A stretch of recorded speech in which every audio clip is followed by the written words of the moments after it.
નમસ્કાર મિત્રો, હું આપનો દોસ્ત ધર્મેશ કાળા. વિદુર મિત્રો ભાગ બીજો.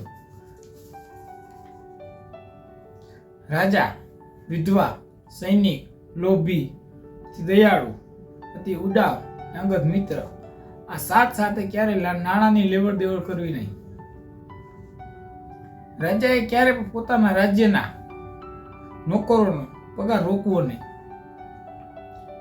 આળસુ, ખાઉદ્રો, અડખામણો, ધ્રુત, ચાલાક, ક્રોધી અને વિચિત્ર વેશધારી, આ સાત ઉપર ક્યારેય પોતાના ઘરે ઉતારો આપવો નહીં. એટલે કે કોઈને આપણા ઘરે આવા લોકોને આવવા દેવા નહીં. તપ, દમ, અધ્યયન, યજ્ઞ, દાન, સદાચાર, પવિત્ર વિવાહ, આ ગુણો જે કુળમાં હોય છે તે શ્રેષ્ઠ કુળમાં કહેવાય છે. રાજા, વિદ્વાન, વૃદ્ધ, બાળક, રોગિષ્ઠ, અપંગ અને મા બાપ, આ સાત ઉપર ગુસ્સો કરનાર હંમેશા સામેથી દુઃખને આમંત્રણ આપે છે.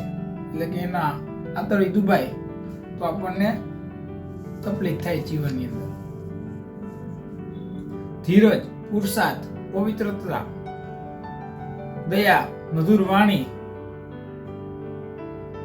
મનો નિગ્રહ અને નિરોગી શરીર, આ સાત ગુણો હંમેશા ધનવાનને સંપત્તિ વધે છે. જે ધનવાન છે પણ તે ગુણવાન નથી, ને જે સોબત કદી કરવી નહીં. મતલબ કે જે ધનવાન છે પણ એમાં ગુણ નથી, ચારિત્ર સારું નથી, એની સોબત ન કરવી એવું કહે છે. સતત પુરુષાર્થ કરનાર બધા જ પ્રારબ્ધ સતત સાથ આપે છે. એટલે કે ઈશ્વર એને સાથ આપે છે, પ્રકૃતિને સાથ આપે છે. અહીં સીધા માણસને બધા જ હેરાન કરે છે, માટે બહુ સરળ થવું નહીં. જે થવાનું હતું તે થઈ ગયું, તેને ભૂલી જઈ વર્તમાનમાં જીવ. અસ્તુ. આપણે મળીએ ભાગ નવા ત્રીજામાં.